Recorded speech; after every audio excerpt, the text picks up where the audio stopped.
5 estados da região norte avançam na geração de empregos. Itamaraty reafirma apoio ao governo do Acre na questão dos imigrantes. Nesta edição você vai ver também.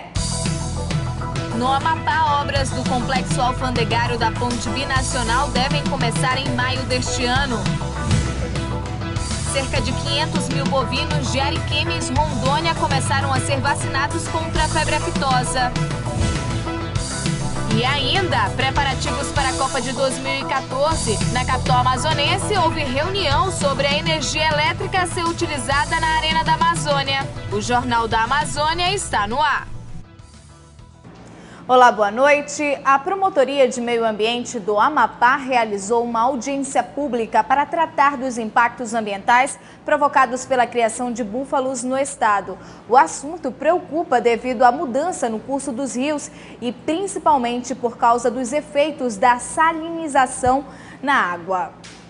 Os búfalos foram domesticados na Índia e se adaptaram muito bem às áreas alagadas do Amapá. Imagens feitas pelo Conselho Estadual de Meio Ambiente mostram que as manadas pisoteiam o solo, criam canais, mudando o curso dos rios e igarapés. A Promotoria de Meio Ambiente do Amapá realizou um estudo nas áreas onde há maior concentração do rebanho e constatou que o dano pode ser irreversível. A criação de búfalo é muito importante para a economia do estado, mas ela é feita de modo inadequado. Seu devido manejo tem provocado danos, salinização de rios, fechamento de igarapés. Nesta audiência pública, órgãos ambientais e criadores discutem que ações podem ser realizadas para minimizar os impactos. Um termo de ajustamento de conduta deve ser elaborado para afirmar o compromisso entre as partes.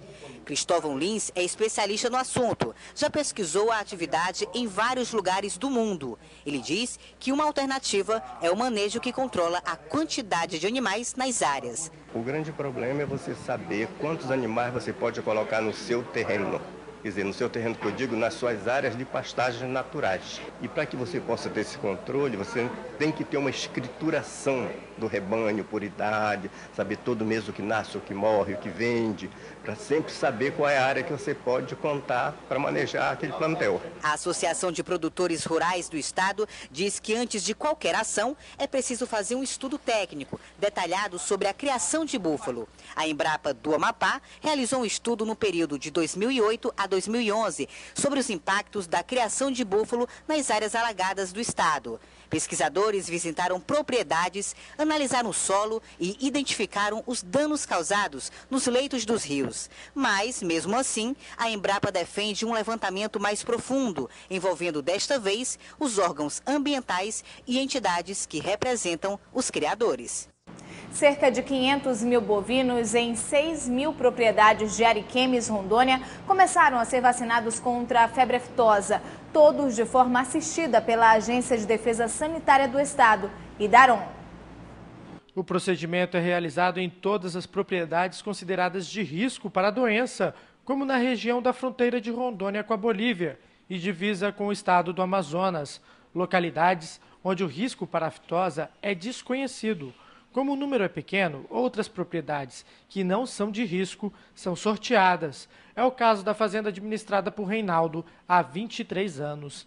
Ele sabe a importância de manter o rebanho livre da doença. Rondônia tem 12 milhões de cabeças de gado. A pecuária é uma das principais atividades econômicas do estado. A vacinação contra a febre aftosa é realizada 2 vezes por ano.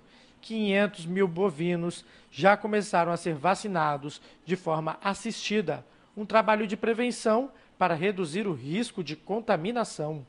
Apenas os animais de 0 a 24 meses serão vacinados, ao contrário da campanha passada, onde todo o rebanho foi imunizado. Essa mudança faz parte da estratégia para que Rondônia passe a receber status de zona livre da aftosa sem a necessidade de vacinação. Em Rondônia, a vacinação contra a aftosa vai de 15 de abril até 15 de maio. Quem não imunizar o rebanho pode ser multado em R$ 125 por animal não vacinado. Com a subida dos rios da Amazônia, a Defesa Civil de Manaus começa a construção de pontes para facilitar o acesso de moradores às áreas próximas ao Rio Negro. As águas poluídas avançam sobre o asfalto do Beco Vitória, no bairro da Glória, zona oeste de Manaus. Aqui é possível ver o lixo, resultado da falta de conscientização da população, aliada ao descaso do poder público. Manaus se prepara para mais uma época de cheia, período em que diversas pessoas que residem às margens dos rios sofrem com a subida das águas. Este aposentado conta o que passou com a última cheia.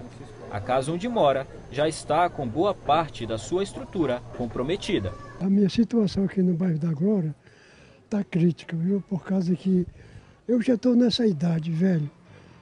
A enchente do ano passado, que foi essa aqui para a marca ali, eu quase morro. Essa agora, eu estou nessa situação aqui. A Defesa Civil Municipal iniciou a construção de pontes de acesso. Esta passarela, que está sendo construída na rua Oswaldo Cruz, mede 140 metros de extensão. Para o subsecretário da Defesa Civil, a medida pode ser paliativa, mas pode ajudar os moradores do local, evitando que eles tenham contato direto com a água contaminada. É um trabalho preventivo, depois isso vai ser um trabalho bem coordenado. Depois já vai pedir para vir a limpeza pública para retirar o excesso de lixo, a Secretaria de Educação, a Secretaria de Saúde para fazer as orientações quanto à doença leptospirose. De acordo com a Defesa Civil do Estado, a cota do Rio Negro este ano deve atingir 29 metros e 45 centímetros e nenhuma dessas residências deve ser atingida. As que estavam em níveis mais baixos já estão sendo atendidas pelo Programa Social e Ambiental dos Igarapés de Manaus, o Prosamin. A Secretaria de Transportes do Amapá anunciou que as obras do complexo alfandegário da Ponte Binacional devem começar em maio deste ano. A construção é de responsabilidade do DENIT. O governo estadual precisa ainda concluir o acesso rodoviário. Apesar de estar pronta há quase 2 anos, a Ponte Binacional ainda não foi inaugurada. Um dos fatores que contribuem para a demora é que ainda não foram construídos no lado brasileiro os postos de fiscalização, que incluem a Receita Federal, a Agência Nacional de Vigilância Sanitária, o IBAMA e o Ministério da Agricultura. Nesta quarta-feira, o governador do Amapá, Camilo Capiberibe, e a bancada federal terão uma audiência com o ministro dos Transportes.